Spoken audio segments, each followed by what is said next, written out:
ಸಂಸತ್ತಿನ ಚಳಿಗಾಲದ ಅಧಿವೇಶನ. ಎಸ್ಐಆರ್ ರಾಷ್ಟ್ರೀಯ ಭದ್ರತೆ ಚರ್ಚೆಗೆ ವಿಪಕ್ಷಗಳ ಪಟ್ಟು. ಇಂದು ಆರಂಭವಾಗುವ ಸಂಸತ್ತಿನ ಚಳಿಗಾಲದ ಅಧಿವೇಶನಕ್ಕೂ ಮುನ್ನ ಸರ್ವಪಕ್ಷ ಸಭೆಯಲ್ಲಿ ಮತದಾರರ ಪಟ್ಟಿಯ ವಿಶೇಷ ಸಮಗ್ರ ಪರಿಷ್ಕರಣೆ ಎಸ್ಐಆರ್ ಮತ್ತು ರಾಷ್ಟ್ರೀಯ ಭದ್ರತೆಯ ಕುರಿತು ಚರ್ಚೆಗೆ ಆದ್ಯತೆ ನೀಡಬೇಕೆಂದು ವಿರೋಧ ಪಕ್ಷಗಳು ಒತ್ತಾಯಿಸಿವೆ.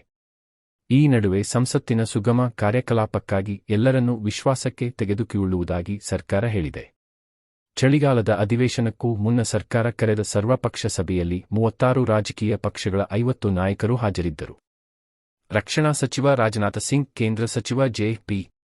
ನಡ್ಡಾ, ಸಂಸದೀಯ ವ್ಯವಹಾರಗಳ ಸಚಿವ ಕಿರಣ್ ರಿಜಿಜು ಸೇರಿದಂತೆ ಪ್ರಮುಖರು ಭಾಗವಹಿಸಿದ್ದರು.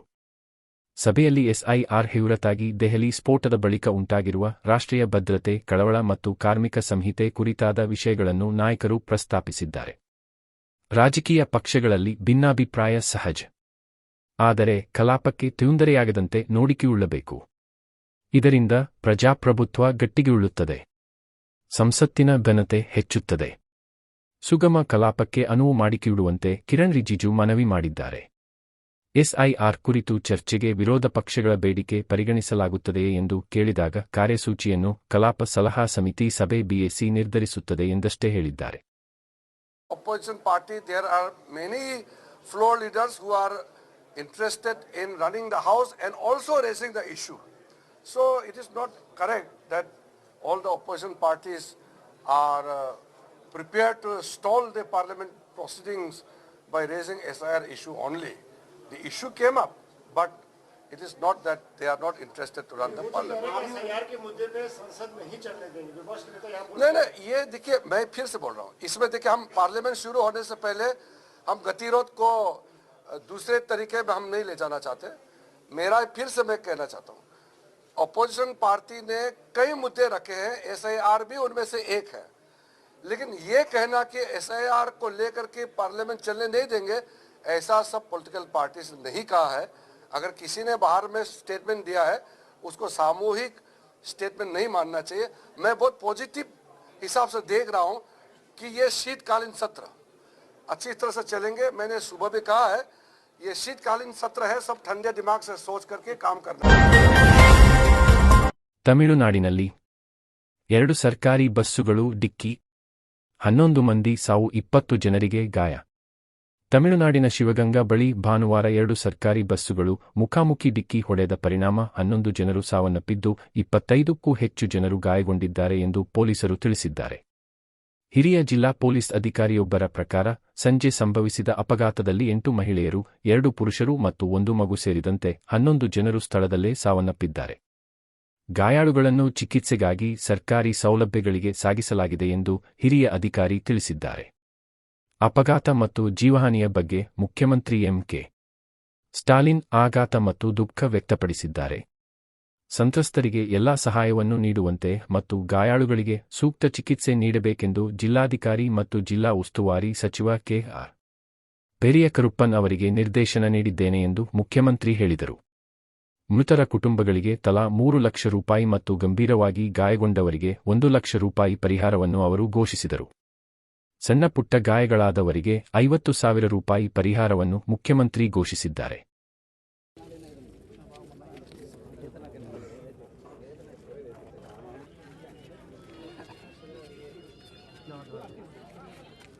ಸರ್ ಗಡುವು 1 ವಾರ ವಿಸ್ತರಿಸಿದ ಆಯೋಗ. ಅಂತಿಮ ಪಟ್ಟಿ ಫೆಬ್ರವರಿ 14ರಂದು ಪ್ರಕಟ.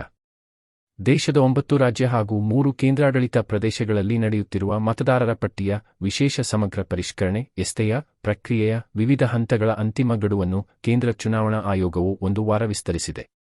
ಅತ್ಯಂತ ಕಡಿಮೆ ಸಮಯ ನಿಗದಿಪಡಿಸಿದ ಕಾರಣ ತಳಮಟ್ಟದ ಅಧಿಕಾರಿಗಳಿಗೆ ಸಮಸ್ಯೆಯಾಗುತ್ತಿದೆ ಎಂದು ವಿರೋಧ ಪಕ್ಷಗಳು ತೀವ್ರ ವಿರೋಧ ವ್ಯಕ್ತಪಡಿಸಿದ ಬೆನ್ನಲ್ಲೇ ಈ ಕ್ರಮ ಕೈಗೊಂಡಿದೆ.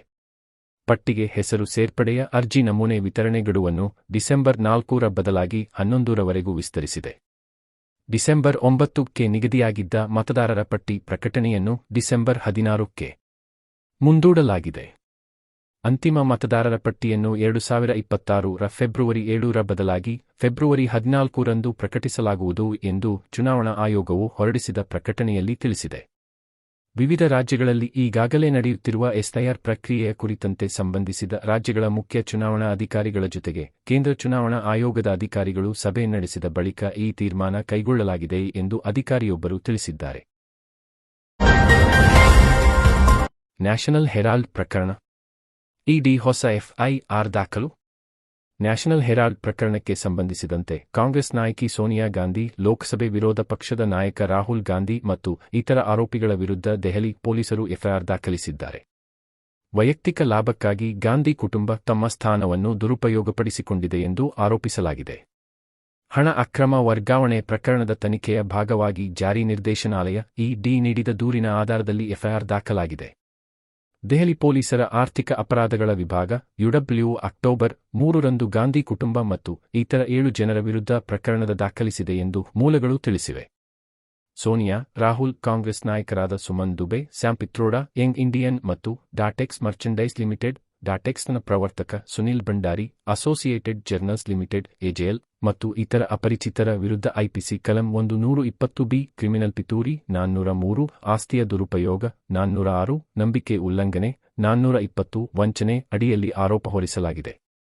ಈ ಆರೋಪ ಪಟ್ಟಿಯನ್ನು ವಿಚಾರಣೆಗೆ ಅಂಗೀಕರಿಸುವ ಕುರಿತು ವಿಚಾರಣೆ ಪೂರ್ಣಗೊಳಿಸುವ ವಿಶೇಷ ನ್ಯಾಯಾಲಯ ಆದೇಶ ಪ್ರಕಟಣೆಯನ್ನು ಡಿಸೆಂಬರ್ 16ಕ್ಕೆ ಕಾಯ್ದಿರಿಸಿದೆ. ದಿತ್ವಾ ಅಬ್ಬರ. ತಮಿಳುನಾಡಿನಲ್ಲಿ 3 ಸಾವು. ದಿತ್ವಾ ಚಂಡಮಾರುತದಿಂದಾಗಿ ತಮಿಳುನಾಡಿದ ಹಲವು ಭಾಗಗಳಲ್ಲಿ ಮಳೆಯಾಗುತ್ತಿದ್ದು ಅವಘಡಗಳಲ್ಲಿ 3 ಮೃತಪಟ್ಟಿದ್ದಾರೆ. ಗೋಡೆ ಕುಸಿದು 2, ವಿದ್ಯುತ್ ಶಾರ್ಟ್ ಸರ್ಕ್ಯೂಟ್ನಿಂದ 1 ಮೃತಪಟ್ಟಿದ್ದಾರೆ. ಭಾರೀ ಮಳೆಯಿಂದಾಗಿ 234 ಜೋಪಡಿಗಳಿಗೆ ಹಾನಿಯಾಗಿದೆ. 149 ಜಾನುವಾರುಗಳು ಮೃತಪಟ್ಟಿವೆ ಮತ್ತು ಡೆಲ್ಟಾ ಜಿಲ್ಲೆಗಳ ನದಿ ಮುಖಜ ಭೂಮಿ 57,000 ಹೆಕ್ಟೇರ್ ಕೃಷಿ ಜಮೀನುಗಳಿಗೆ ಹಾನಿಯಾಗಿದೆ ಎಂದು ಕಂದಾಯ ಮತ್ತು ವಿಪತ್ತು ನಿರ್ವಹಣೆ ಸಚಿವ ಕೆ.ಎಸ್. ಆರ್. ರಾಮಚಂದ್ರನ್ ಅವರು ತಿಳಿಸಿದರು. ನಾಗಪಟ್ಟಣನ 24,000 ಹೆಕ್ಟೇರ್, ತಿರುವರೂರ್ನ 15,000 ಹೆಕ್ಟೇರ್, ಮೈಲಾಡುತುರೈನ 8,000 ಹೆಕ್ಟೇರ್ ಸೇರಿ ಒಟ್ಟು 57,000 ಹೆಕ್ಟೇರ್ ಕೃಷಿ ಜಮೀನುಗಳು ಹಾನಿಗೊಳಗಾಗಿವೆ ಎಂದರು. ರಾಜ್ಯ ವಿಪತ್ತು ನಿರ್ವಹಣಾ ಪಡೆ ಮತ್ತು ರಾಷ್ಟ್ರೀಯ ವಿಪತ್ತು ನಿರ್ವಹಣಾ ಪಡೆಗಳ 28 ತಂಡಗಳು ರಕ್ಷಣಾ ಕಾರ್ಯಾಚರಣೆಗೆ ಸಿದ್ಧವಿವೆ. ದಿತ್ವಾ ಅಬ್ಬರ. ತಮಿಳುನಾಡಿನಲ್ಲಿ 3 ಸಾವು. ದಿತ್ವಾ ಚಂಡಮಾರುತದಿಂದಾಗಿ ತಮಿಳುನಾಡಿದ ಹಲವು ಭಾಗಗಳಲ್ಲಿ ಮಳೆಯಾಗುತ್ತಿದ್ದು ಅವಘಡಗಳಲ್ಲಿ 3 ಮೃತಪಟ್ಟಿದ್ದಾರೆ. ಗೋಡೆ ಕುಸಿದು 2, ವಿದ್ಯುತ್ ಶಾರ್ಟ್ ಸರ್ಕ್ಯೂಟ್ನಿಂದ 1 ಮೃತಪಟ್ಟಿದ್ದಾರೆ. ಭಾರೀ ಮಳೆಯಿಂದಾಗಿ 234 ಜೋಪಡಿಗಳಿಗೆ ಹಾನಿಯಾಗಿದೆ.